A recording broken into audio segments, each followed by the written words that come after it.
توبة نصوحا عسى ربكم أن يكفر عنكم سيئاتكم ويدخلكم جنات تجري من تحتها الأنهار يوم لا يخزي الله النبي والذين آمنوا معه نورهم يسعى بين أيديهم وبأيمانهم يقولون ربنا أتمم لنا نورنا واغفر لنا إنك على كل شيء قدير.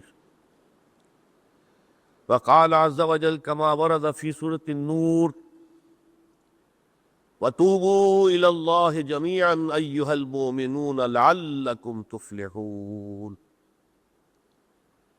وقال جل وعلا كما ورد في سورة الزمر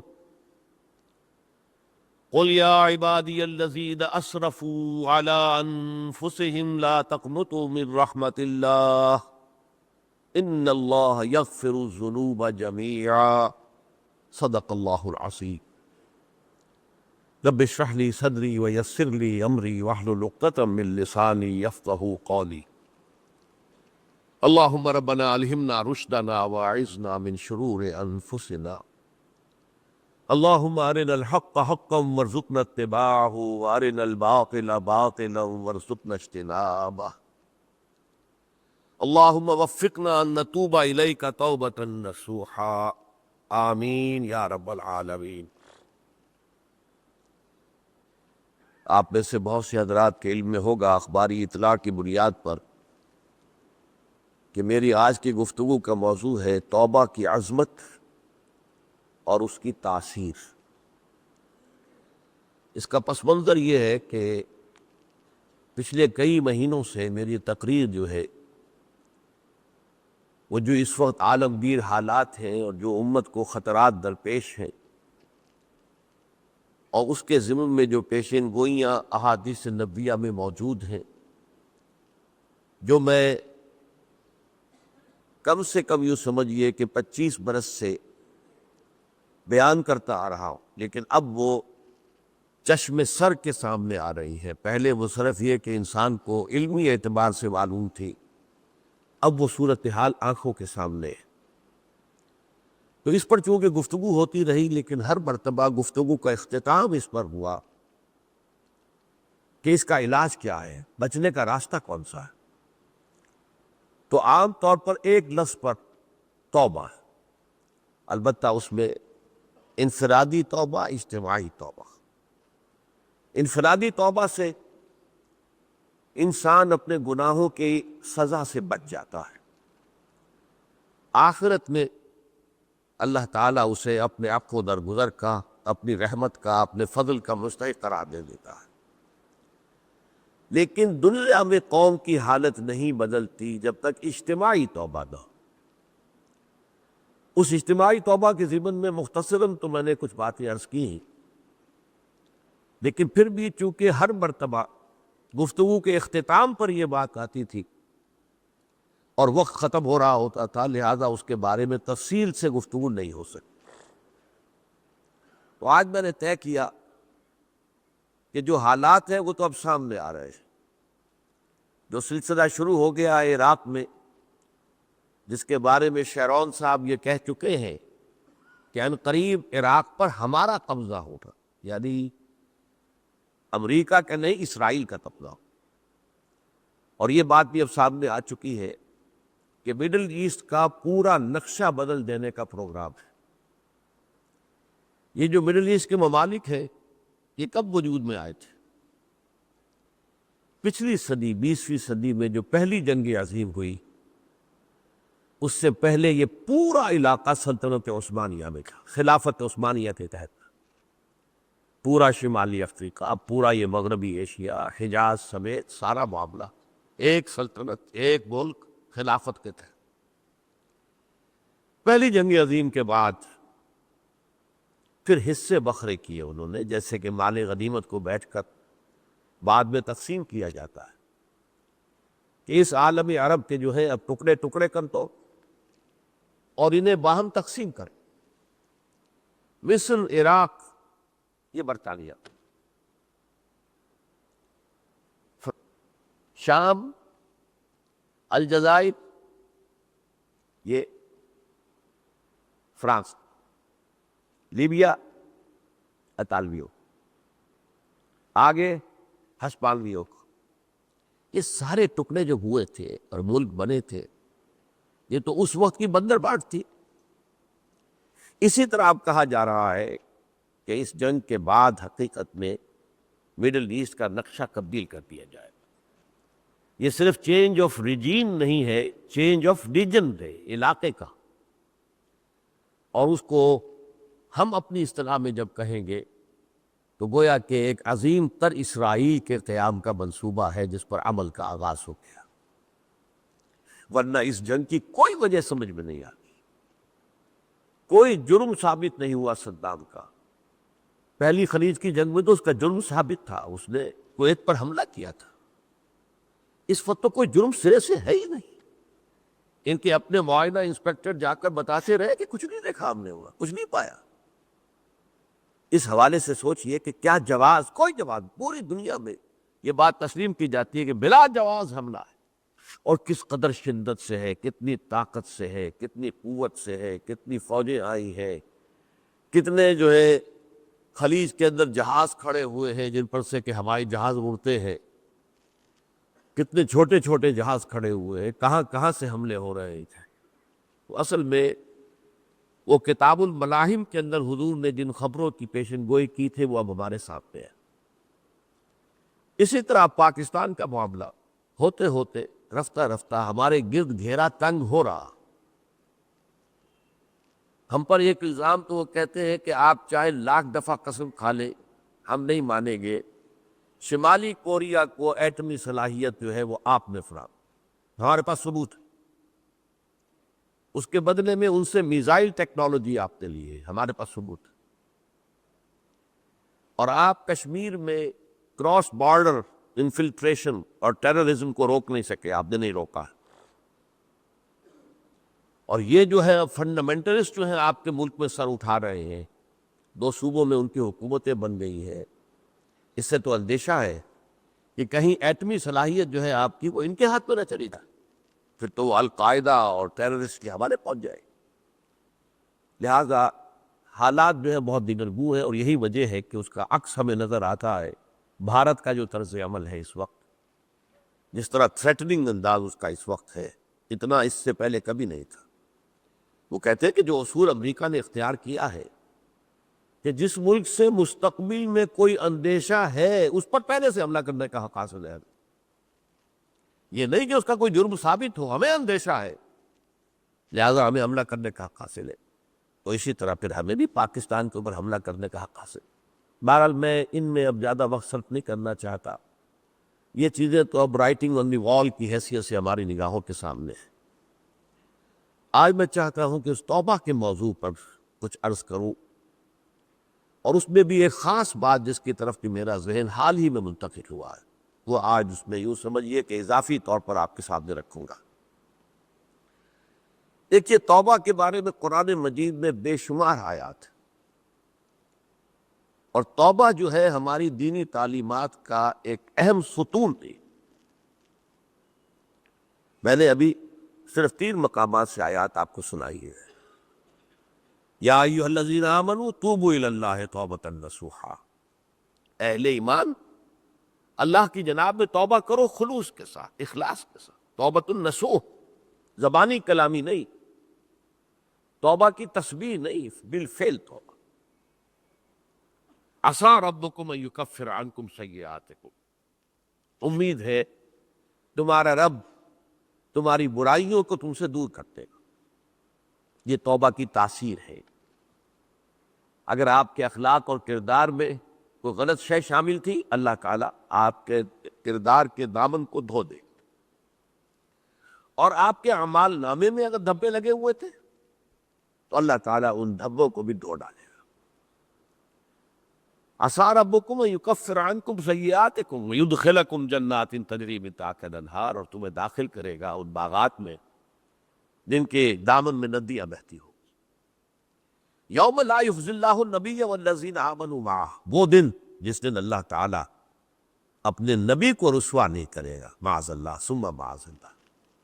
اور نبی کے ساتھ ہی ان کو بھی کہ جو ان کے ساتھ ایمان لائے. نورہم یسعی بینہم بین ایدیہم و بایمانہم، ان کا نور ان کے سامنے طرف اور داہنی طرف دوڑتا ہوا ہوگا. نور ایمان قلب سے پھوٹ رہا ہوگا اور وہ سامنے روشنی ڈالے گا، اور نور اعمال صالحہ داہنے ہاتھ کی طرف سے چونکہ عمل کرتے ہیں نیک ہم، تو وہاں سے نور ظاہر ہوگا جو دنیا میں اعمال کی شکل میں کمایا گیا تھا. اور اس وقت یہ اہل ایمان کہتے ہوئے یقولون ربنا اتمم لنا نورنا واغفر لنا، اے اللہ ہمارے نور کو کامل فرما دے. اس کا پس منظر یہ ہے کہ ظاہر بات ہے کہ ایمان کے درجات بھی بے شمار ہیں. کہاں ابو بکر صدیق کا ایمان، کہاں ایک عام صحابی کا ایمان، کہاں ہم جیسے غیر صحابہ عام مسلمانوں کا ایمان سے نسبت خاک رابع عالم پاک.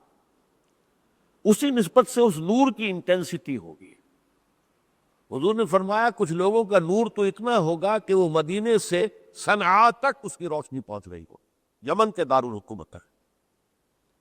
اور کچھ لوگوں کا نور اتنا ہوگا کہ صرف ان کے قدموں کے آگے روشنی ہو جائے گی، جیسے ٹارچ ہوتی ہے آپ کے ہاتھ. ظاہر بات ہے کہ اگر آپ کو رات کے وقت جنگل سے گزرنا ہو اور پگڈنڈی ہو کوئی اور اندھیری شب ہو، تو آپ کے لیے وہ ٹارچ بھی کس قدر بڑی غنیمت ہے کہ آدمی دیکھ لیتا ہے کہ سامنے سانپ ہے، کیا ہے، گڑھا ہے، کھائی ہے، کیا ہے. تو اس روز وہ جن کو وہ ٹارچ نصیب ہو گئی وہ بھی بہت خوش قسمت، بہت خوش قسمت ہو گئے. لیکن ان کا کیا کہنا جن کا نور مدینے سے صنعاء تک پہنچ رہا. تو جن کے نور کی یہ انٹینسٹی کم ہوگی وہ اللہ سے دعا کرتے ہوں گے ربنا اتمم لنا نورنا، پروردگار ہمارے نور کو بھی کامل کر دے. تو نے اپنے ان بندوں پر کتنا فضل کیا ہے، کتنا بڑا نور ان کو عطا کیا. اتمم لنا نورنا، ہمارا نور بھی اس کا اتمام فرما دے، تکمیل کر دے. واغفر لنا، اور یہ کیسے ہوگا؟ ایسے ہوگا کہ ہمارے گناہوں کی پردہ پوشی کر دے. گناہوں کی پردہ پوشی ہوگی تو پھر اس نور کی انٹینسٹی میں اضافہ ہو جائے. واغفر لنا انک علی کل شیء قدیر، یقیناً تو ہر شے پر قادر. پھر میں نے آپ کو آیت سنائی سورہ نور کی، یہ آیت نمبر 31، بڑی طویل آیت ہے، اس کا آخری ٹکڑا ہے وَتُوبُوا إِلَى اللَّهِ جَمِيعًا أَيُّهَا الْمُؤْمِنُونَ لَعَلَّكُمْ تُفْلِحُونَ. اے ایمان والو اللہ کی جناب میں سب مل جل کر توبہ کرو تاکہ تم فلاح پاؤ. یہ گویا کہ اجتماعی توبہ کا جو میں نے آپ کے سامنے اصطلاح بیان کی ہے، یہ اس کا درشا ہے. اور ایک اور آیت جو میں نے آپ کو سنائی سورہ زمر کی آیت نمبر 53، بعض لوگوں پر کچھ مایوسی طاری ہو جاتی ہے، ہم اتنے عرصے سے گناہ کرتے چلے آ رہے ہیں، کیسے معافی کو، کیسے ممکن ہے، کیسے چھٹکارا ملے گا. ایسے لوگوں کے لیے ان کے اطمینان کے لیے، ان کی دلجوئی کے لیے، ان کی تسلی کے لیے یہ آیت عظیم ترین آیات میں سے قرآن مجید کی. قل یا عبادی الذین اسرفوا علی انفسہم، اے نبی کہہ دیجئے اے میرے وہ بندو جنہوں نے اپنی جانوں پر ظلم کیا ہے، ظلم اٹھایا ہے، زیادتی کی ہے. تم گناہ کرتے رہے ہو تو اپنی جان پر ظلم کیا ہے، میرا تو کچھ نہیں بگاڑا. اللہ تو غنی ہے، اس کی تو سلطنت میں کوئی کمی نہیں آتی. ایک حدیث قدسی میں الفاظ آئے ہیں میرے بندو اگر تم سب کے سب اولکم و آخرکم و انسکم و جنکم، تمام انس و جن اور اولین سے لے کر آخرین تک کسی بدترین انسان جیسے فاسق و فاجر ہو جائیں، سب ابلیس بن جائیں، تب بھی میری سلطنت میں کوئی کمی نہیں ہوگی. اور اگر تم سب کے سب اولین و آخرین اور انس اور جن سب مل کر جو متقی ترین انسان ہو سکتا ہے ویسے بن جاؤ، ابو بکر صدیق بن جاؤ، تب بھی میری سلطنت میں کوئی اضافہ نہیں ہو. تو اللہ تعالیٰ کا تو کچھ بگڑتا نہیں ہے. انسان گناہ کرتا ہے تو اپنا نقصان کرتا ہے. قل یا عبادی الذین اسرفوا علی انفسہم، کہہ دیجئے اے نبی اے میرے وہ بندو جنہوں نے اپنی جانوں پر ظلم کیا ہے، ستم کیا ہے، ظلم ڈھایا ہے، لا تقنطوا من رحمت اللہ. میں آج بعض حدیثیں اس موضوع پر آپ کو سناؤں گا، عجیب چشم کشا حدیثیں ہیں میں نے چونکہ اس موضوع پر گفتگو کرنی تھی تو میں نے کچھ اس پر احادیث کا تفحص کیا، تو واقعہ یہ ہے کہ بعض احادیث پڑھ کر خود میری جو ہے میرے علم میں اضافہ ہوا، ادھر میری توجہ آج تک نہیں گئی تھی۔ لا تقنطوا من رحمت اللہ، اللہ کی رحمت سے مایوس مت ہو۔ ان اللہ یغفر الذنوب جمیعا، اللہ تعالیٰ تمام کے تمام گناہ معاف کرتے۔ اللہ تعالیٰ کی قدرت ہے، اللہ کا اختیار ہے، اللہ کا فیصلہ ہے، لہذا مایوس نہ ہو، اصلاح کو۔ احادیث تو میں بعد میں آپ کو سناؤں گا، اس سے پہلے اس کا فلسفہ سمجھ لیجئے اصل میں کیا ہے۔ دیکھیے، ایک ہے طبیعی اعمال، فزیکل، ان کا ہم دنیا میں اصول یہ دیکھتے ہیں کہ اس کے نتائج لازمی ہوتے اور اسے چھٹکارا نہیں مل سکتا۔ آپ نے سنکھیا کھایا ہے تو مریں گے، چائے کھانے کے بعد آپ نے خودکشی کا ارادہ کیا، سنکھیا کھا لیا، اب چاہے آپ پر ندامت ہو، پشیمانی ہو، پریشانی ہو، توبہ کرے، آپ بچنے کا کوئی سوال نہیں، بننا ہی بننا۔ ستا یہ کہ اللہ تعالیٰ جو ہے اپنی معجزانہ کسی قدرت سے اس عمل کا جو طبعی نتیجہ ہے اس کو نکلنے سے روک دی۔ آگ کی فطرت ہے کہ وہ جلاتی ہے، اللہ کے حکم کے تحت حضرت ابراہیم کو اس نے نہیں جلایا، یا نار کونی بردن وسلام علی ابراہیم۔ لیکن یہ ہمیشہ نہیں ہوتا، یہ تو ایک دفعہ ہو گیا بس۔ اللہ جب چاہے اب بھی کر سکتا ہے، لیکن یہ روز روز نہیں ہوتا۔ روز روز جو بھی فزیکل لاز ہیں وہ چل رہے ہیں، اگر وہ نہ چلے تو کوئی سائنس پاسبل ہی نہ ہو، کوئی ٹیکنالوجی ممکن ہی نہ ہو۔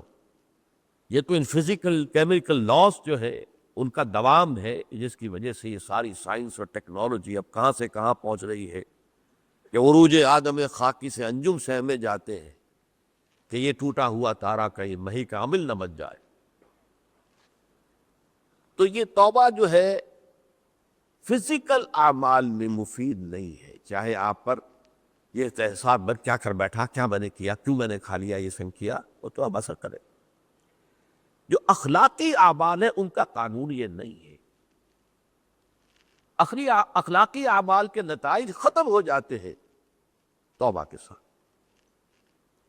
یہ ایک بہت بڑا قانون ہے، بہت بڑا قانون۔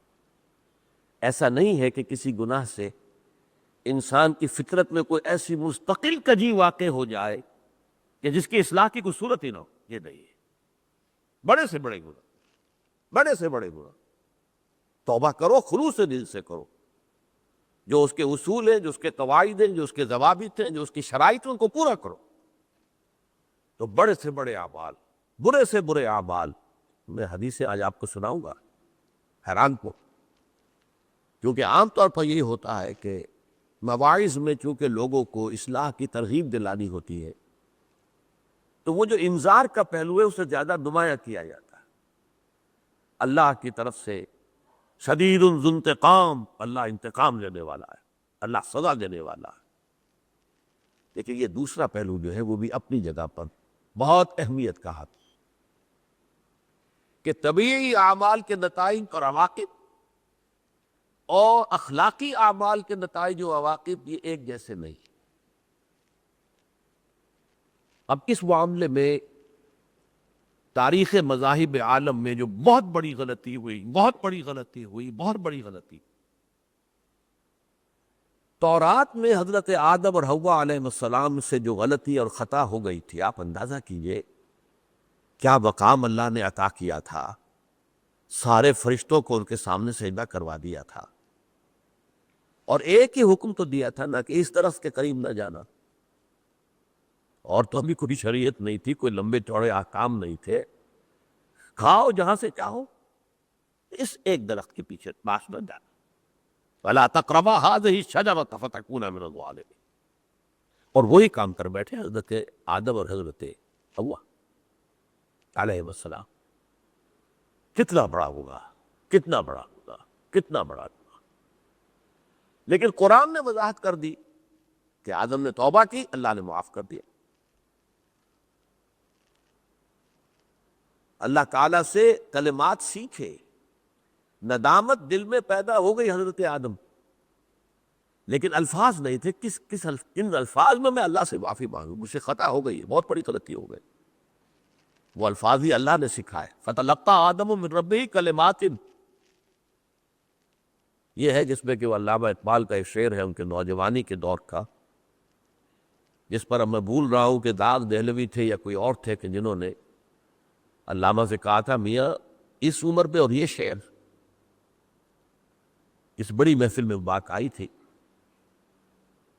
کہ موتی سمجھ کے شان کریمی نے چن لیے قطرے جو تھے میرے عرق انفعال کے، انفعال کہتے ہیں عربی میں پشیمانی، شرمندگی، اور عام طور پر جب کسی انسان پر پشیمانی اور شرمندگی طاری ہوتی ہے تو پیشانی جو ہے اس پر کچھ پسینہ سا آتا ہے۔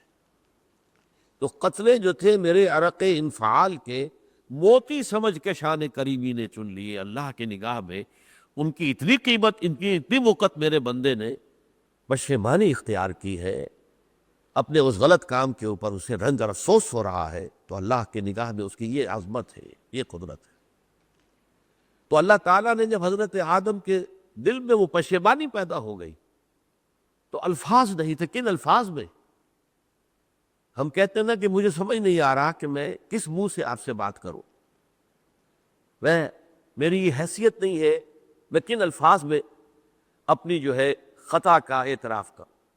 تو اللہ نے وہ کلمات خود سکھا دیے، فَتَلَقَّى آدَمُ مِن رَبِّهِ كَلِمَاتٍ فَتَابَ عَلَيْهِ إِنَّهُ هُوَ التَّوَّابُ الرَّحِيمُ۔ یہ چیز کہیں تورات جب دوبارہ مرتب ہوئی ہے تو وہ نکل گئی، اس میں رہ گئی، باقی اس میں شامل نہیں۔ یہ تاریخی اعتبار سے جان لیجئے، تورات جو ہے وہ آج سے 2500 بلکہ 2600 برس قبل سے دنیا سے غائب ہے۔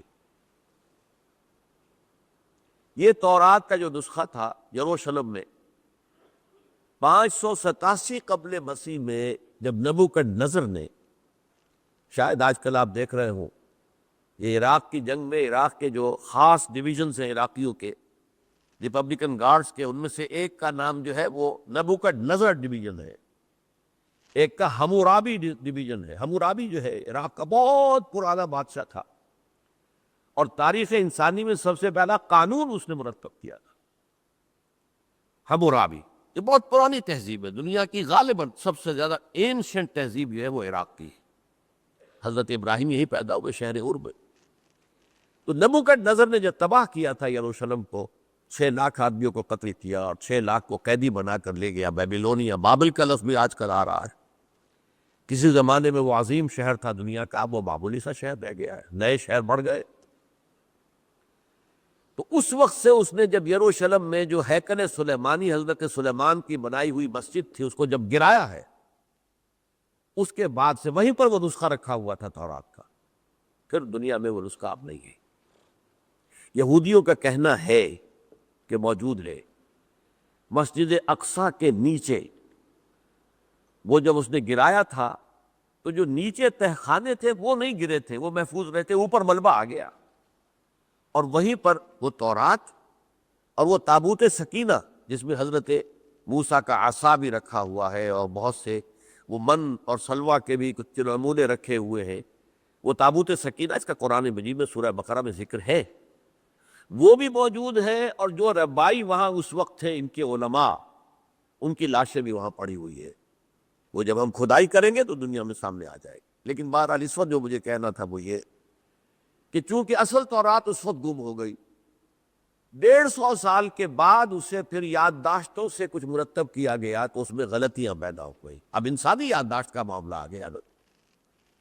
انہی میں سے ایک بڑی غلطی یہ ہوئی، اومیشن یہ ہوئی کہ حضرت آدم نے جو توبہ کی اور اللہ نے قبول فرما لیا، اس کا ذکر اس پہ نہیں۔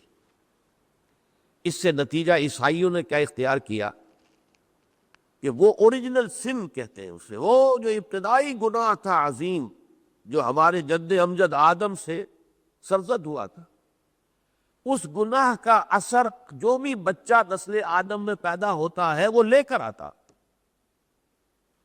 یہ زمین و آسمان کا فرق ہے۔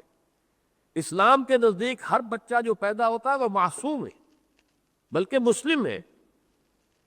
کل مولود یولد علی الفطرہ، جو بھی بچہ پیدا ہوتا ہے وہ فطرت اسلام پر پیدا ہوتا ہے۔ فَأَبَوَاهُ يُهَوِّدَانِهِ أَوْ يُمَجِّسَانِهِ أَوْ يُنَصِّرَانِهِ، یہ تو والدین ہیں اس کے جو اسے مجوسی یا عیسائی یا یہودی بنا لیتے ہیں، ورنہ وہ تو مسلمان ہوتا ہے، فطرت کی کلین سلیٹ لے کر آتا ہے۔ عیسائیت کہتی ہے ہر انسان جو پیدا ہوتا ہے بنیادی طور پر گناہگار ہے، اپنے جد امجد کے گناہ کا بوجھ لے کر آ۔ اب اس کا علاج انہوں نے پھر کیا تجویز کیا، یہ ہے کہ ایک غلطی پر دوسری غلطی اور دوسری پر تیسری غلطی، خشت اول چونے حد معمار کج تا سریا بھی رود دیوار کھچ۔ اب اللہ نے جب دیکھا اب تو ہر بندہ جو ہے آدم کی اولاد کا بنیادی طور پر پیدائشی طور پر گناہ کار ہے، تو اب کیا کیا جائے؟ تو اللہ نے اپنا اکلوتا بیٹا، صلبی بیٹا مسیح یسوع اسے زمین پر بھیجا۔ یہ الفاظ میرے ہیں کہ اسے قربانی کا بکرا بنا کر اور ان سب کی طرف سے قبول کر دیا، گناہ گاروں کی طرف سے، کہ ان کے گناہ کا کفارہ ہو جائے گا جو عیسیٰ کو مانتے ہیں۔ یہ عقیدہ ہے عیسائیت۔ جڑ کیا ہے کہ گناہ ہو گیا تو گناہ کا اثر تو رہے گا۔ قرآن ہی کہتا نہیں، اللہ دھو دیتا ہے، تمہاری سیرت و کردار کے اوپر بھی جو داغ ہیں دھل جائیں گے، اور تمہارے نامہ اعمال میں جو دھبے ہیں وہ بھی دھل جائیں گے۔ توبہ کرو، توبوا الی اللہ توبۃ نصوحا، کرو وہ توبہ کے جو بالکل خلوص دل کے ساتھ ہو۔ اب میں ذرا آپ کو کچھ احادیث سنانا چاہتا ہوں۔ ایک طرح کا یہ تبشیر کا پہلو ہے آج ہماری گفتگو میں کہ جو نمایاں ہوگا۔ یہ بات احادیث تو چھوٹی چھوٹی ہے اور یہ بہت مرتبہ میرے گفتگو میں آ چکی ہے، صرف اس وقت حوالہ دے کر گزر جاؤں گا۔ یہ ترمذی اور ابن ماجہ میں حضرت انس ابن مالک رضی اللہ تعالی عنہ سے روایت ہے، حضور نے فرمایا کل بنی آدم خطاؤون وخیر الخطائین التوابون، تمام بنی آدم خطا کار ہیں، خطا کار بھی نہیں، بہت خطا کار ہیں، بہت خطا کار ہیں، لیکن ان خطا کاروں میں بہتر لوگ وہ ہیں کہ جو خوب توبہ کرتے ہیں۔ غلطی ہو گئی توبہ کریں۔ اور ایک اور حدیث میں آپ کو بتاؤں گا کہ یہ نہیں ہے کہ پھر کبھی وہ غلطی نہ ہو، اس وقت آپ یہ لگا لیں اپنے اوپر یہ کام میں نے نہیں کرنا، اور ایک دفعہ وہ کام چھوڑ دیں تو توبہ ہو گئی۔ پھر اگر کچھ عرصے کے بعد پھر کہیں آپ جذبات کی رو میں بہہ گئے، پھر کہیں کوئی برے اثرات جو ہے وہ پڑے، پھر غلطی، کوئی بات نہیں، پھر توبہ کرو، پھر ہو گیا پھر توبہ کرو۔ تواب اسی لیے کہا بار بار بار بار بار بار توبہ کرنے والے۔ تو کل بنی آدم خطاؤون وخیر الخطائین التوابون۔ دوسری حدیث یہ بھی ابن ماجہ اور بہقی میں ہے، حضرت عبداللہ ابن مسعود رضی اللہ تعالی عنہ سے، التائب من الذنب کمن لا ذنب لہ، گناہ سے توبہ کرنے والا ایسے ہے جیسے اس نے کبھی گناہ کیا ہی نہیں۔ دھل جاتی ہے، تختی دھل گئی، بچے نے تختی لکھی تھی اس کو دھو دیا، ختم ہو گئی۔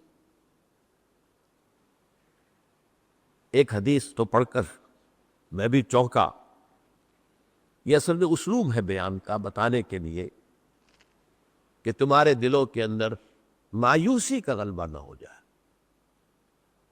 مایوس اصل میں جو ہے مایوسی یہ ابلیسیت ہے، نوٹ کر لیجئے اس کو۔ مایوسی ابلیسیت کی کا عکس ہے۔ مبلس کہتے کسے جو مایوس ہو گیا؟ ابلیس سب سے بڑھ کر مایوس جو ہے وہ ابلیس، اسے معلوم ہے میرا چھٹکارا تو نہیں ہے، لہذا میں جتنوں کو اپنے ساتھ لے کر جہنم میں جھونک دوں، یہی میری کمائی ہے، میں نے تو بچنا نہیں۔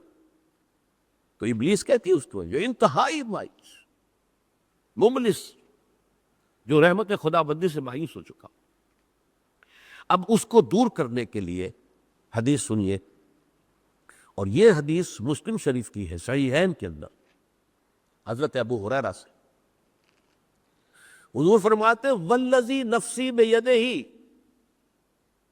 قسم ہے اس ذات کی جس کے ہاتھ میں میری جان ہے، لو لم تذنبوا، اگر تم لوگ گناہ نہ کرتے، لذهب اللہ بکم، تو اللہ تعالیٰ تمہیں لے جاتا کہیں اور، وَلَجَاءَ بِقَوْمٍ يُذْنِبُونَ، اور پھر کسی ایسی مخلوق کو پیدا کرتا جو گناہ کرتے، فَيَسْتَغْفِرُوا اللہ، اور پھر وہ اللہ سے استغفار کرتے اور توبہ کرتے، فَيَغْفِرُ لَهُمْ، اور اللہ تعالیٰ انہیں معاف کر دیتا۔ تو میں نے عرض کیا کہ یہ بعض چیزیں ہوتی ہے کہ جن کا واقع سے کوئی تعلق نہیں ہوتا، لیکن ایک زور بیان کے لیے، ایک بات کو ایمفیسائز کرنے کے لیے، جیسے قرآن مجید میں آتا ہے، اے نبی کہہ دو ان کان للرحمن ولد فانا اول العابدین، اگر اللہ کا کوئی بیٹا ہو تو میں سب سے پہلے میں اس کو پوجوں گا، جب میں اللہ کو پوجتا ہوں تو اللہ کا اگر کوئی بیٹا ہوتا تو کیا میں اسے نہ پوچھتا؟ لیکن نہیں ہے۔ اب یہ نہیں ہے، نفی کے لیے زور دیا کہ اگر اللہ کا کوئی بیٹا ہوتا، لو کان للرحمن ولد فانا اول العابدین۔ اسی طرح یہ ہے کہ اگر انسان گناہ نہ کرتے اور گناہ کے بعد توبہ کر کے اللہ تعالیٰ کی شان غفاری کا ظہور نہ ہوتا، یہ بھی ایک عجیب فلسفے کی بات ہے، اللہ نے یہ کائنات کیوں پیدا کی؟ قرآن مجید میں اس کو براہ راست ایڈریس نہیں کیا گیا اس مسئلے کو، میرے علم کی حد تک۔ ہو سکتا ہے کہیں بہت خفی انداز میں ہو اور ابھی تک میری نگاہ سے بھی جو ہے وہ چھپا رہ گیا، ہو سکتا ہے قرآن مجید کے غامض نکات ایسے ہو سکتے ہیں۔ کوئی شخص، میں تو کہتا ہوں کہ اگر کوئی شخص کہتا ہے، میرے بارے میں ایک عالم دین نے کہہ دیا تھا کہ اسے قرآن پر بڑا عبور حاصل ہے، تو میں نے انہیں پیغام پہنچایا، جن صاحب نے مجھے ان کا یہ جملہ سنایا تھا کہ آپ نے قرآن کی توہین کی ہے، قرآن پر عبور کسی انسان کو نہیں ہو سکتا۔ عبور کا مفہوم کیا ہے؟ دریا کے دو کنارے ہیں، آپ اس کنارے سے اس کنارے چلے گئے تو آپ نے عبور کیا دریا۔ قرآن کے کنارے ہے ہی نہیں، لا پیدا کنار۔ لہذا یہ کہہ دینا کسی کے بارے میں کہ قرآن مجید، اب انہوں نے تو ایک طرح سے میری تعریف کی تھی، میرے ایک ساتھی سے جملہ کہا تھا، ان کے وہ عزیز تھے، تو گویا کہ وہ جو میری تنظیم میں تھے ان کو خوش کرنے کے لیے کہہ دیا ہو، یا جو بھی ہو، ان کے دلی جذبات ہو سکتا ہے کہ میں نے کہا انہیں یہ میرا پیغام پہنچا دیجیے، آپ نے قرآن کی توہین کی۔ قرآن پر عبور کسے کو سکتے؟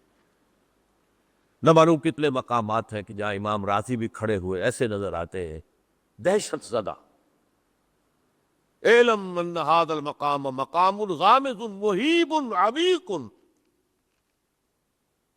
ہوشیار کے رہ بردم تیغست قدم رہا، ہوشیار ہو جاؤ، یہ بڑا خطرناک مقام ہے، بہت مشکل مقام ہے، اس کے تہ تک پہنچنا کسی کے لیے ممکن نہیں ہے۔ سورہ حدید کی آیت هو الاول والآخر والظاہر والباطن پر یہ الفاظ ہیں جو امام راضی نے لکھے۔ تو اس لیے میں آپ سے عرض کر رہا ہوں کہ یہ کہنے کا انداز ہے، والذی نفسی بیدہ لو لم تذنبوا، اس ہستی کی قسم جس کے ہاتھ میں میری جان ہے، اگر تم گناہ نہ کرتے، تو میں عرض کر رہا تھا تو اللہ کی شان غفاری کیسے ظاہر ہوتی؟ اللہ نے کائنات کیوں پیدا کی؟ کنت کنزا مخفیا فاحببت ان اعرف فخلقت الخلق۔ محدثین کرام اگرچہ اس حدیث کی سند کو پختہ نہیں مانتے، لیکن اکثر مفسرین نے اس کو تسلیم کیا ہے۔ علامہ آلوسی نے تسلیم کیا کہ میں ایک چھپے ہوئے خزانے کے مانند تھا۔ اب خزانہ کہیں پڑا ہے، اس کا کیا حاصل کیا ہے؟ وہ تو کہیں کھلے، کسی کے پاس جائے، کوئی اسے فائدہ اٹھائے تب تو کو فائدہ ہوا۔ تو کنت کنزا مخفیا، میرے اندر طاقت تھی، قوت تھی، خلاقی تھی، میری شانیں ساری میرے اندر ہی اندر تھی نا۔ کنت کنزا مخفیا فاحببت ان اعرف، تو میں نے یہ چاہا کہ مجھے پہچانا جائے۔ فخلقت الخلق، تو میں نے خلق کی تخلیق کی ہے، اب مجھے پہچانو اس کائنات کے ذریعے سے، یہ میری تخلیق ہے، آؤ دیکھو۔ ایک مصور اپنی تصویروں کی نمائش لگا، دیکھو میرے شاہکار، آؤ دیکھو، یہ میرے فن کے کمال کے نمونے، آؤ دیکھو۔ تو یہ ہے سب، دیکھو زمین آسمان، ان فی خلق السماوات والارض واختلاف اللیل والنہار والفلک التی تجری فی البحر بما ینفع الناس وما انزل اللہ من السماء من ماء فاحیا به الارض من بعد موتها۔ یہ ساری آیات ہیں، غور کرو۔ اور اسی لیے انسان کو پیدا کیا جس میں یہ فیکلٹی آف اپریسیشن، اللہ کے حسن و جمال و کمال کو پہچاننے کی صلاحیت ہے۔ ورنہ ظاہر بات ہے کہ یہ جمادات کیا پہچانیں گے اللہ کو؟ یہ پہاڑ کیا پہچانے گا اللہ کو؟ اللہ کو پہچاننے کی صلاحیت ہے انسان میں. تو یہ چونکہ ایک فلسفہ ہے باقاعدہ کہ اللہ نے تعالیٰ، اسی سے میں کہہ رہا ہوں اگر گناہ نہ ہوتا اور پھر توبہ نہ ہوتی اور میں اس کو معاف نہ کرتا تو میری شان غفاری کا ظہور کیسے ہوتا؟ میری شان ہے نا، غفار بھی ہوں، ستار بھی ہوں، اس کا ظہور کیسے ہوتا؟ تو والذی نفسی بیدہ لو لم تذنبوا لذهب اللہ بکم ولجاء بقوم یذنبون فیستغفر اللہ فیغفر لهم. اگر تم لوگ گناہ نہ کرتے تو اللہ تمہیں ختم کر کے کوئی اور ایسی مخلوق پیدا کرتا کہ جو گناہ کرے اور پھر وہ توبہ کرے اور اللہ اسے پا. اسی سے ملتی جلتی ایک حدیث ہے، یہ امام احمد اور امام بہقی لائے ہیں اور اس کے راوی حضرت علی ہے رضی اللہ تعالی عنہ. ان اللہ یحب العبد المؤمن المفتن التواب. اللہ تعالیٰ کو بہت محبت ہے، یحب. اب دیکھیے ایک طرف وہ آیات ذہن میں لائیے، اللہ تعالیٰ کن سے محبت کرتا ہے؟ واللہ یحب المحسنین. یا وہ لوگ ان اللہ یحب الذین یقاتلون فی سبیلہ صفا کانہم بنیان مرصوص. اللہ محبت کرتا ہے اپنے ان بندوں سے جو اس کی راہ میں جنگ کرتے ہیں صفے باندھ کر، گویا سیسا پلائی ہوئی دیوار ہے. یہ ہے مثبت کام، نیک کام، محسنین، اللہ کی راہ میں قتال کرنے والے. یا اس کے برعکس کہا جا رہا ہے ان اللہ یحب، اللہ تعالیٰ محبت کرتا ہے اپنے اس بندے سے العبد المومن، جو مومن کو. اس کی ایک اور بڑی پیاری حدیث آئے گی، المفتن التواب، جو بہت فتنوں میں مبتلا ہو جاتا ہو اور پھر بہت توبہ کرتا ہو. مفتن التواب، لیکن ساتھ ہی پلٹتا ہو، رجوع کرتا ہو، پھر اللہ کے حضور میں حاضر ہوتا ہو، پھر معافی مانگتا ہو. اللہ تعالیٰ کو اپنا ایسا بندہ بہت پسند ہے. اب میں کچھ اور حدیثیں آپ کو سنا رہا ہوں. توبہ کا دروازہ دو اعتبارات سے کہا گیا ہے کہ ایک وقت آنے پر بند ہو جاتا ہے. ایک حدیث کے تو الفاظ میں نوٹ کر کے نہیں لایا ہوں کہ اللہ تعالیٰ نے توبہ کا ایک دروازہ اتنا چوڑا کھلا رکھا ہوا ہے کہ جس کو عبور کرنا جو ہے وہ سال ہا سال میں ممکن ہو، اور یہ بند نہیں ہوتا جب تک کہ سورج مغرب سے طلوع نہ ہو جائے. یہ قیامت کی جو آخری، قریب قیامت کی جو آخری نشانیاں ہیں ان میں سے. وہی حدیث میں آپ کو سنا رہا ہوں عن ابی ہریرہ رضی اللہ تعالی عنہ، اور یہ مسلم شریف کی روایت ہے. من تاب قبل ان تطلع الشمس من مغربها تاب اللہ علیہ. سورج کے مغرب سے طلوع ہونے سے قبل تک جو لوگ توبہ کریں گے اللہ تعالیٰ ان کی توبہ قبول کر لے گا. البتہ جب وہ قیامت کی وہ نشانی ظاہر ہو جائے کہ سورج مغرب سے طلوع ہو رہا ہے، اب دروازہ توبہ کا بند ہے. اب اس کے بعد اگر توبہ کوئی کرتا ہے تو اللہ تعالیٰ اس کی توبہ کو قبول نہیں کرے گی. یہ تو اجتماعی سطح پر ہوئی. انفرادی سطح پر عن عبداللہ ابن عمر رضی اللہ تعالی عنہما عن النبی صلی اللہ علیہ وسلم قال ان اللہ عز وجل یقبل توبۃ العبد ما لم یغرغر. یہ ترمذی میں ہے حضرت عبداللہ ابن عمر رضی اللہ تعالی عنہما سے کہ اللہ تعالیٰ اپنے بندے کی توبہ قبول کرتا ہے جب تک کہ وہ جسے ہم کہتے ہیں گھنگرو نہ بولنے لگے حلق کے اندر، جبکہ نزع، عالم نزع ہو اور جان جو ہے وہ آتا پھر یہاں اٹکتی ہے، تو اس وقت تک دروازہ کھلا ہے توبہ. لیکن جب یہ شکل ہو گئی تو دروازہ بند. یہ انفرادی سطح پر ہو گیا. جب آپ کے موت کے آثار اتنے واضح ہو گئے کہ اب جا رہے ہیں، اب توبہ کریں گے تو توبہ قبول نہیں ہوگی. اجتماعی سطح پر جب قیامت جو ہے اس کی وہ گھڑی آ گئی کہ سورج مغرب سے طلوع ہو گیا، اب توبہ کا دروازہ بند. ایک اور حدیث ہے جو میں نے بہت مرتبہ اس کا ترجمہ تو آپ کو بہت دفعہ سنایا ہے، آج میں چاہتا ہوں اس کو پورے متن کے ساتھ آپ کے سامنے رہے. یہ حضرت انس ابن مالک رضی اللہ تعالی عنہ سے مروی روایت ہے جو حضور کے خادم خاص تھے، اور یہ متفق علیہ بھی ہے، یعنی بخاری میں بھی ہے، مسلم میں بھی ہے، لیکن تھوڑا سا فرق ہے الفاظ کا. جو مسلم شریف کی روایت ہے اس کے الفاظ کیا ہے؟ للہ اشد فرحا بتوبۃ عبدہ حین یتوب الیہ، جان لو اللہ تعالیٰ کو زیادہ خوشی ہوتی ہے اپنے کسی گناہ گار بندے کی توبہ سے جب کہ وہ توبہ کرتا ہے۔ کس سے زیادہ ہوتی ہے؟ اب اس کی ایک تمثیل دی، من احدکم، ایک ایسے شخص سے بھی زیادہ بڑھ کر خوشی ہوتی ہے، کان علی راحلتہ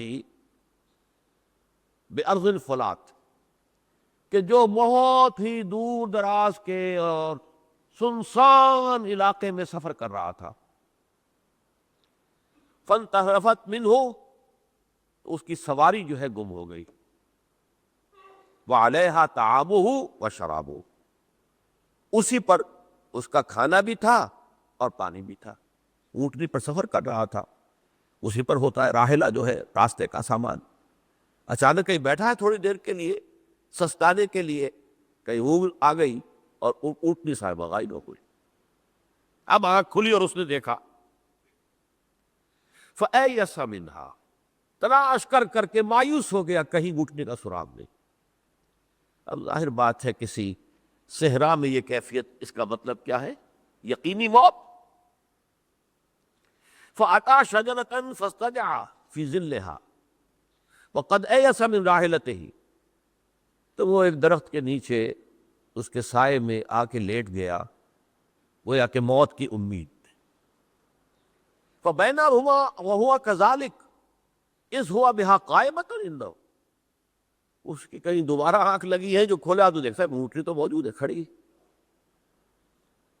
تو وہ فوراً اس کی وہ جو رسی ہے وہ پکڑتا ہے، فَأَخَذَ بِخِتَامِهَا ثُمَّ قَالَ مِن شِدَّةِ الْفَرْقِ، اب جو اسے مسرت ہوئی اس کا آپ اندازہ کر سکتے ہیں، ایک یقینی موت کا معاملہ آ چکا تھا، اور اچانک اللہ تعالیٰ نے وہ کھوئی ہوئی اونٹنی جو ہے وہ واپس دلا دی۔ تو وہ کہنا تو یہ چاہتا تھا، اللہ تو میرا رب ہے، میں تیرا بندہ ہوں، لیکن جسے ہم کہتے ہیں یہ خوشی کی انتہا، فرط مسرت میں ایسی زبان لڑکھڑائی، اس نے کہا اللہم انت عبدی وانا ربک،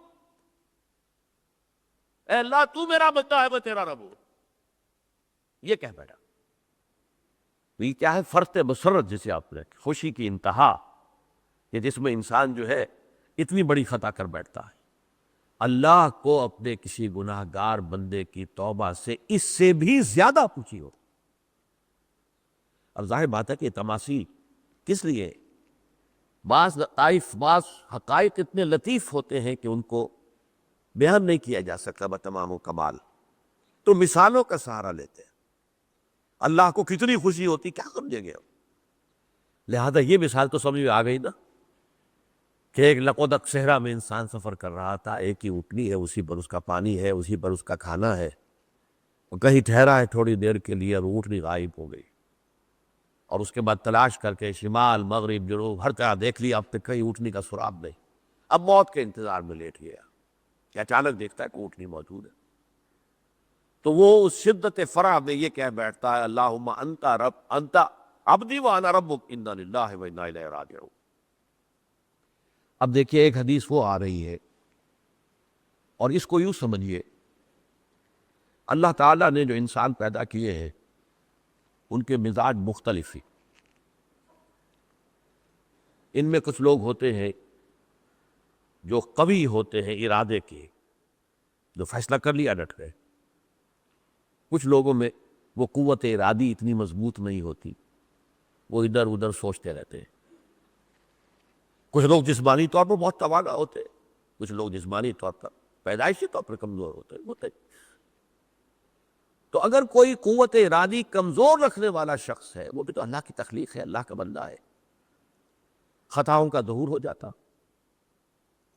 توبہ کرتا ہے، پھر کچھ عرصے کے بعد پھر خطا کا ظہور ہو جاتا، پھر توبہ کرتا، تو ہم تو یہ سمجھیں گے کہ ایک حد کے بعد پھر اس کی توبہ قبول نہیں ہونی چاہیے، لیکن حدیث سنیے، وعن ابی ہریرہ رضی اللہ تعالی عنہ قال قال رسول اللہ صلی اللہ علیہ وسلم ان عبدا اذنب ذنبا، یقیناً ایک بندہ جو ہے وہ ایک گناہ کرتا ہے، فقال، پھر وہ کہتا ہے رب اے میرے پروردگار اذنبت فاغفر لی، مجھ سے گناہ ہو گیا ہے، مجھے معاف فرما دے۔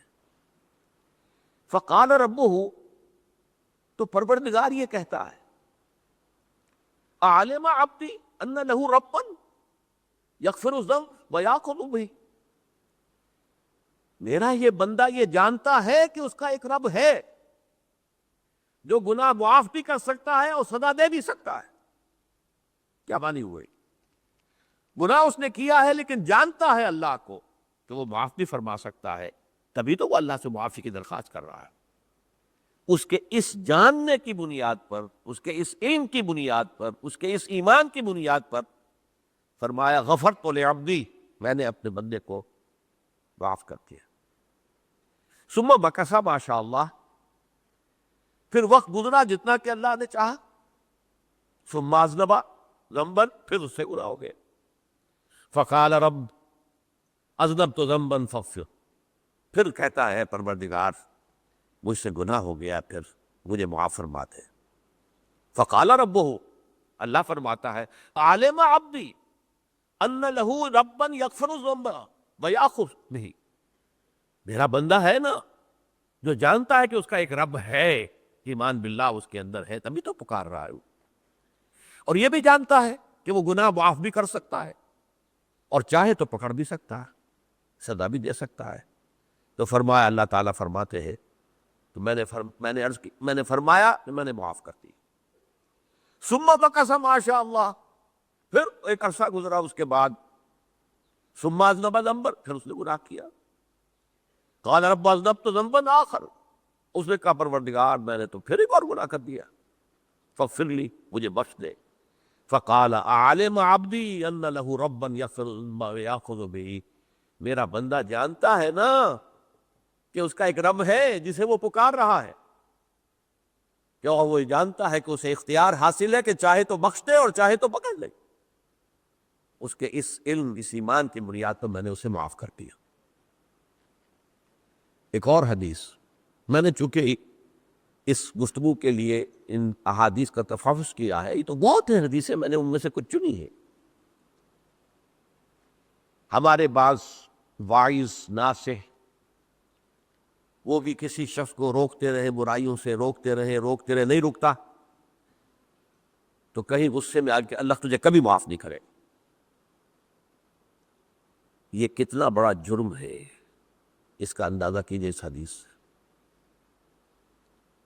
تو میرے بندے کو میری رحمت سے مایوس کر رہے ہیں، کتنا بڑا جرم ہے، اس کا اندازہ کیجئے۔ یہ مسلم شریف کی روایت ہے، عن جندب، حضرت جندب رضی اللہ تعالی عنہ سے، ان رسول اللہ صلی اللہ علیہ وسلم حدث، کہ اللہ کے رسول صلی اللہ علیہ وسلم نے ایک واقعہ بیان کیا، ان رجلا قال، کہ ایک شخص نے یہ کہا، واللہ لا یغفر اللہ لفلان، کہ خدا کی قسم اللہ تعالیٰ فلاں شخص کو کبھی معاف نہیں کرے گا۔ وَأَنَّ اللَّهَ تَعَالَى قَالَ، اس پر اللہ تعالیٰ نے یہ فرمایا، مَنْ ذَا الَّذِي يَتَعَالَىٰ عَلَيَّ، یہ کون ہے جو میرے اوپر حکومت کرنے والا آ گیا، جو میری طرف سے حکم لگا رہا کہ میں کبھی معاف نہیں کروں گا۔ مَنْ ذَا الَّذِي، کون ہے وہ شخص، الَّذِي يَتَعَالَىٰ عَلَيَّ انی لا اغفر لفلان، کہ میں فلاں شخص کو کبھی معاف نہیں کروں گا۔ قد غفرت لفلان، اس کو تو میں نے معاف کر دیا۔ وَأَحْبَطْتُ عَمَلَهُ، اس شخص کے تمام اعمال میں نے ضائع کر دیے کہ تم نے میرے بندے کو مایوس کیا۔ یہ ہے جرم کی انتہا۔ تو توبہ کی دعوت دیتے رہو، توبہ کے لیے لوگوں کو آمادہ کرتے رہو، توبہ جو ہے اس کے لیے ترغیب دیتے رہو، اللہ تعالیٰ معاف فرمانے والا۔ اب آخری حدیث سنا رہا ہوں، یہ تو بہت ہی عجیب حدیث ہے اور متفق علیہ، یہ بخاری اور مسلم دونوں میں۔ حضرت ابو سعید الخدری رضی اللہ تعالی عنہ جو ہے اس کے راوی ہے، حضور نے فرمایا، کانا فی من کانا قبلکم رجل قتل 99 نفسا، تم سے پہلے جو امت تھی بنی اسرائیل، گویا کہ ان کا ذکر ہے، اس میں ایک آدمی ایسا تھا جس نے 99 قتل کیے تھے۔ اب آپ اندازہ کیجئے کتنا بڑا گناہ کبیرہ ہے قتل۔ قرآن مجید میں آتا ہے وَكَأَنَّمَا قَتَلَ النَّاسَ جَمِيعًا، اگر ایک انسان کو بھی ناحق قتل کر دیا گیا تو یہ ایسی ہے گویا کہ اس نے پوری نوع انسانی کو قتل کر دی، اس نے 99 قتل کی۔ فَهَلْ لَهُ مِن تَوْبَةٍ، پھر اس کے بعد یہ ہوا کہ اس کے اندر توبہ کا جذبہ پیدا ہوا۔ فَسَأَلَ عَنْ أَعْلَمِ أَهْلِ الْأَرْضِ، تو اس نے پھر سوال کیا، لوگوں سے پوچھا کہ زمین میں رہنے والوں میں کون سب سے بڑا عالم ہے۔ فَدُلَّ عَلَىٰ رَاهِبٍ، تو اسے بتایا گیا فلاں راہب فلاں جگہ پر ہے، وہ بہت نیک ہے، بڑا عالم ہے۔ فَأَتَاهُ، وہ اس کے پاس آیا، فَقَالَ أَنَّهُ قَتَلَ 99 نَفْسًا فَهَلْ لَهُ مِن تَوْبَةٍ، انہوں نے کہا دیکھیے راہب صاحب، میں نے 99 انسان قتل کیے، اب مجھے یہ بتائیے کہ میرے لیے توبہ کا کوئی امکان ہے؟ فَقَالَ لَا، انہوں نے کہا نہیں۔ فَقَتَلَهُ، اس نے اس کو بھی قتل کر دیا۔ فَكَمَّلَ بِهِ 100، اپنی سینچری مکمل کر لی، مطلب 99 کے بعد ایک ہی کسر تھی، اس کو بھی قتل کیا، 100 پورے کر لیا۔ ثُمَّ سَأَلَ عَنْ عَالِمِ أَهْلِ الْأَرْضِ، پھر اس نے پوچھا کوئی اور، کوئی بڑے عالم انسان ہو۔ فَدُلَّ عَلَىٰ رَجُلٍ عَالِمٍ، پھر اس کی رہنمائی کی گئی ایک بڑے عالم شخص کی طرف۔ فَقَالَ إِنَّهُ قَتَلَ 100 نَفْسٍ، تو اس نے وہاں جا کر کہا کہ میں 100 انسان ہلاک کر چکا ہوں، قتل کر چکا ہوں۔ فَهَلْ لَهُ مِن تَوْبَةٍ، میرے لیے توبہ کا کوئی امکان ہے؟ فَقَالَ نَعَمْ، اس نے کہا کیوں نہیں، 100 قتل کیے تب بھی کیا ہے، توبہ کا راستہ دروازہ کھلا ہوا، مَا لَمْ يُغَرْغِرْ، جب تک کہ وہ گھنگرو نہیں بج رہا، اس وقت تک تمہارے توبہ کا دروازہ کھلا ہوا ہے۔ فرمایا نعم، وَمَن يَحُولُ بَيْنَهُ وَبَيْنَ التَّوْبَةِ، تمہاری توبہ کے درمیان اور تمہارے درمیان کون حائل ہو سکتا ہے، توبہ کا دروازہ کھلا ہے۔ لیکن ساتھ ہی کہا انطلق الی ارض کذا و کذا، اب تم ایسے کرو جہاں تم رہتے ہو وہاں نہ جاؤ واپس، وہاں کا ماحول اچھا نہیں ہے، معاشرہ اچھا نہیں ہے، ہو سکتا ہے کہ تم توبہ پر قائم نہ رہ سکو، تم فلاں جگہ چلے جاؤ، وہاں اچھے لوگ آباد ہیں، ان میں جا کر رہو۔ فإن بها أناسا يعبدون اللہ تعالی، وہاں ایسے لوگ آباد ہیں جو اللہ کی بندگی کرتے ہیں۔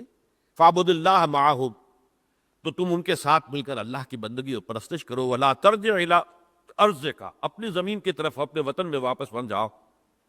فإنها ارض سوء، وہ بری جگہ ہے۔ فانطلقا، تو وہ چل پڑا، ہجرت کر رہا ہے، اس جگہ جا رہا ہے جہاں کا راہب نے بتایا تھا۔ حتیٰ اذا نصف الطریق، جب آدھا راستہ اس نے پورا کر لیا، اتاہ الموت، موت آ گئی۔ فاختصمت فیہ ملائکۃ الرحمت و ملائکۃ العذاب، اب وہ جہنم کے فرشتے بھی آ گئے اس کی جان قبض کرنے کو، اور جنت کے بھی آ گئے۔ فقالت ملائکۃ الرحمہ، رحمت والے جو فرشتے ہیں جنت والے، انہوں نے کہا جاء تائبا مقبلا بقلبہ اللہ تعالی، یہ شخص توبہ کر کے اللہ تعالیٰ کی طرف ہجرت کر رہا تھا، اس لیے اس کی نیت کی بنیاد پر اب یہ جنتی ہے، لہذا اس کی روح ہم قبض کریں گے۔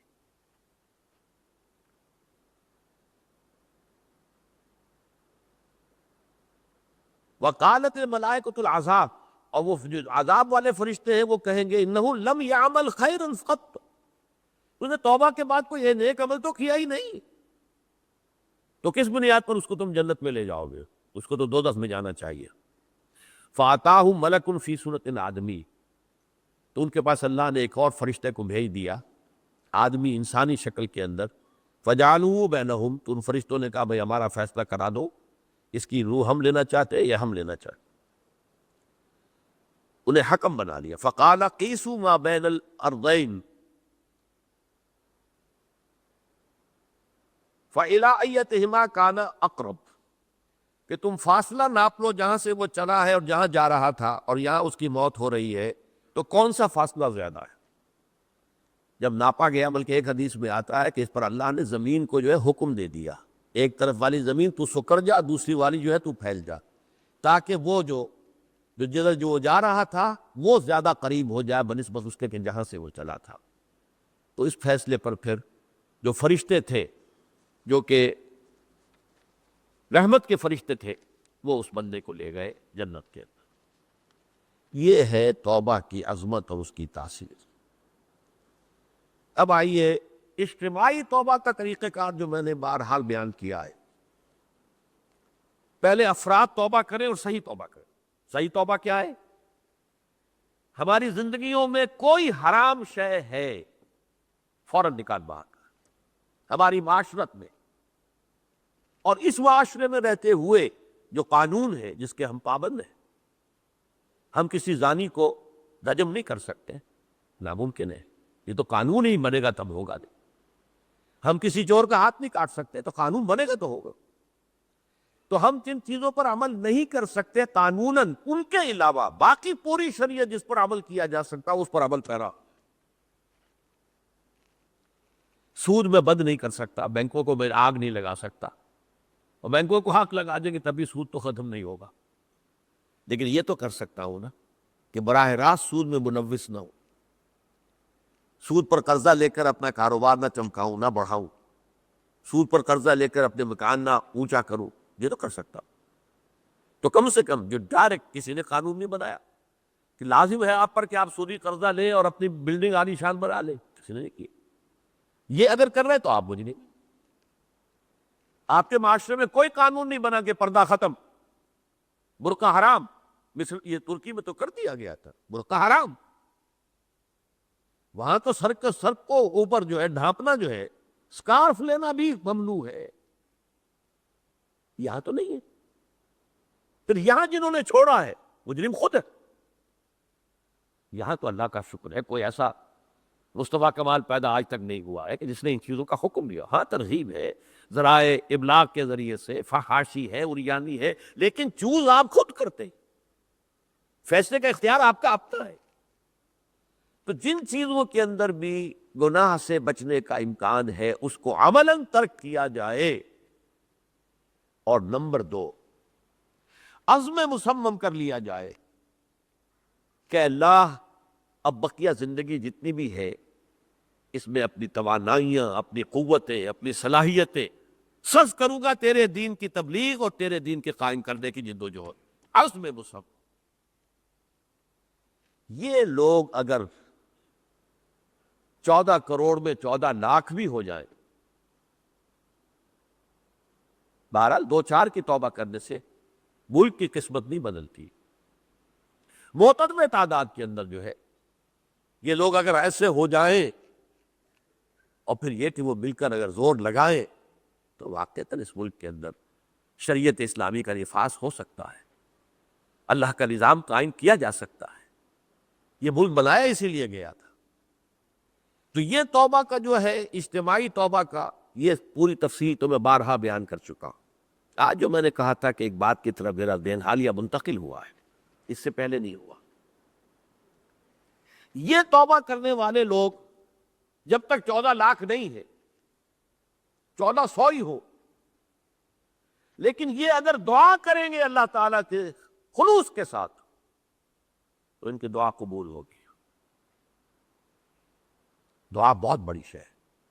الدعاء مخ العبادہ، ٹھیک ہے، بڑا لمبا راستہ لگتا ہے یہ کہ 14 لاکھ انسان توبہ کرے یا 2 لاکھ یا 3 لاکھ انسان توبہ کرے، صحیح معنی میں توبہ کرے، اور پھر وہ جمع ہو، ایک طاقت بنے، تن من دھن لگانے کے لیے، جانے دینے کے لیے تیار ہو جائے۔ پھر لگتا ہے یہ کہ کافی لمبا ہے کہ دراز و دور دیدم رہو رسم پارسائی، یہ تو بڑا لمبا راستہ ہے۔ اسی سے لوگ کہتے ہیں کہ بھئی کیا حل ہوا، یہ تو حل جو ہے تو کوئی عملی حل تو نہیں ہوا۔ اس میں میرا ذہن منتقل ہوا ہے دعا، اجیب دعوت الداع اذا دعان امن یجیب المضطر اذا دعاہ۔ بھلا وہ کون ہے جو کسی مضطر کسے کہتے ہیں؟ ایک شخص نہایت پریشان حال ہو گیا ہو، نہایت پریشان حال، اور میں اللہ کو پکارے، پروردگار تو میری دستگیری فرما۔ اللہ کسی اور طرف مجھے کوئی توقع نہیں رہی، کوئی نہیں رہا جس سے مجھے کوئی امید۔ یہ مضطر اضطرار کی حالت میں آ کر جب بالکل بے چین ہو کر اللہ کو پکارتا ہے تو اللہ اس کی دعا قبول کرتا ہے۔ اور دعا کی حد یہاں تک بھی آتے ہیں الفاظ کہ لا یرد البلاء قضاء الا بالدعاء. تقدیر الہی کو بھی اسی لیے دو حصوں میں تقسیم کیا گیا. تقدیر مبرم، ایک تو اللہ کا وہ فیصلہ ہے جو ٹل نہیں سکتا کسی صورت میں. ایک تقدیر معلق ہوتی ہے تو صحیح اللہ کا فیصلہ، لیکن اس میں تبدیلی ہو سکتی ہے. یہ جو تقدیر معلق ہوتی ہے اس میں دعا انتہائی مؤثر شے ہے. لا يرد البلاء الا لا يرد القضاء الا بالدعاء. قضا جو ہے وہ نہیں بدل سکتی سوائے دعا کے. اس دعا کی تو کم سے کم ہم منادی کریں، لیکن پہلے شرط وہی ہے، ورنہ وہ دعا نہیں ہے، ورنہ وہ توبہ نہیں ہے. توبہ صحیح ہو، حرام سے اپنے وجود کو، اپنے گھر کو پاک کرے، اس کے بغیر کچھ نہیں. اس کے بغیر تو جیسے کہ کہا گیا سورہ مائدہ میں قُلْ يَا أَهْلَ الْكِتَابِ لَسْتُمْ عَلَىٰ شَيْءٍ حَتَّىٰ تُقِیمُوا التَّوْرَاةَ وَالْإِنجِیلَ. اے نبی ان سے کہہ دیجئے اے اہل کتاب تمہاری کوئی حیثیت اللہ کی نگاہوں میں نہیں ہے، تمہاری کوئی دعا اللہ کے ہاں قابل پذیرائی نہیں ہے جب تک کہ تم تورات اور انجیل کو قائم نہیں کرتے. لہذا دعائیں تو نہ بنو. 30 لاکھ آدمی جو ہے حج کے موقع پر کیسی کیسی دعائیں مانگتے ہیں. کہاں جا رہی ہیں دعائیں؟ کہاں ہے ان کی قبولیت کے آثار؟ توبہ صحیح ہو. اور توبہ کے بارے میں آج میں نے امکانی حد تک آپ کے سامنے آج ترغیب و تشویق کا پہلو رکھا ہے. مایوسی، اس کو کہا بھی جاتا ہے مایوسی کفر ہے. اور میں نے آپ سے کہا آج کہ لا تقنطوا من رحمت اللہ ان اللہ یغفر الذنوب جميعا. 99 قتل کیے ہو، 100 قتل کیے ہو، تب بھی توبہ کرو گے تو اللہ توبہ قبول فرمائے گا. اور کس شان کے ساتھ قبول فرمائے گا اس حدیث کے اندر آیا، متفق علیہ حدیث، صحیح بخاری اور صحیح مسلم کے اندر ہے. تو اگر ہم اس توبہ کی منادی کریں نمبر 1، اور جو لوگ توبہ کریں صحیح معنی میں، ایک طرف تو وہ جد و جہد شروع کر دیں اللہ کے دین کے قائم کرنے کی جد و جہد، اس میں پیچھے نہ رہے، لیکن اس اثناء میں جو دعائیں وہ کریں گے، اللہ تو نے یہ ملک ہمیں عطا کیا تھا، ہم نے اپنے زور بازو سے اسے نہیں حاصل کیا. یہ سلطنت خدا داد پاکستان، اور اے اللہ اے خاص ہے خاصان رسول وقت دعا ہے، امت پہ تیری آت یا جب وقت پڑا ہے. میں اپنے احساسات جو ہیں آپ کے سامنے الفاظ میں بیان نہیں کر سکتا. یہ جب یروشلم کی تباہی ہوئی تھی جس کا میں نے ذکر کیا ہے، 6 لاکھ انسان قتل ہوئے تھے، اور 6 لاکھ کون؟ نبوکدنضر جو تھا وہ ہانک کر بھیڑوں بکریوں کی طرح بیبیلونیا لے گیا تھا. اس سے پہلے کتنے ہی نبی اہل کتاب کے وہ کہتے رہے تھے کہ ہوش کرو، توبہ کر لو. بلکہ ایک جگہ کے الفاظ یہ ہیں، درخت کی جڑ پر کلہاڑا رکھا جا چکا ہے، اب بھی ہوش میں آ جا. ہوش میں نہیں ہے. دنیا پرستی، جو بھی ان کے نفس پرستی جو بھی ان کے اوپر مسلط ہو چکی تھی، اس نے انہیں توبہ نہیں کرنے دی. تباہی و بربادی ہو گئی. آج ہماری نگاہوں کے سامنے عراق کے ساتھ کیا ہو رہا ہے، بغیر اس کے کہ کوئی جرم ہو اس کا، بغیر اس کے. ہم تو بڑے بڑے جرم کر چکے ہیں ان کی نگاہ میں. نان پرولیفریشن ٹریٹی جو ہے اس کے خلاف ہمارا عمل جا رہا ہے پوری دنیا کے اندر. ان کا کہ ہم اس کو ایٹمی صلاحیت کو نہیں پھیلنے دیں گے. وہ ایک خاص وقت میں افغانستان میں انہیں ہماری ضرورت تھی، اپنے اصل دشمن USSR اپنے مقابل کی طاقت کو ختم کرنے کے لیے. اس وقت انہوں نے اپنا منہ جو ہے پھیر لیا تھا، نہیں دیکھا تھا. اور ہمارے ہاں اللہ کی یہ رحمت آ گئی کہ ایٹمک صلاحیت بھی حاصل ہے. اور پوری دنیا میں شاہ عبداللہ نے کہا تھا، پرنس عبداللہ نے، کہ یہ آپ کا نہیں ہے. یہ جو نواز شریف صاحب سے جب اس کا ہم نے دھماکہ کیا ہے، یہ بم آپ کا نہیں ہے، یہ پوری امت مسلمہ کا بم. کیسے یہ برداشت کر سکتے ہیں یہودی اور یہودیوں کے اعلی کار عیسائی، خاص طور پر Protestants, west white Anglo Saxon Protestants. تو سمجھ لیجئے کہ پاکستان کی جڑوں پر بھی تیشہ رکھا جا چکا. یہ میرے احساسات کی اس سے کم میں تعبیر ہو نہیں سکتی. لیکن اب بھی امکان ہے، اب بھی امکان ہے.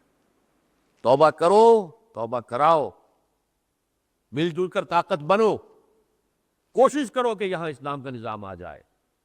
اور اس اسنا میں بھی دعا کرو اللہ تعالیٰ سے کہ اللہ ہمیں مہلت عطا فرما دے، ہمیں کچھ اور مہلت عطا فرما دے، اے اللہ ہمیں کچھ اور مہلت عطا فرما دے۔ بارک اللہ لی ولکم فی القرآن العظیم ونفعنی وإیاکم بالآیات والذکر الحکیم۔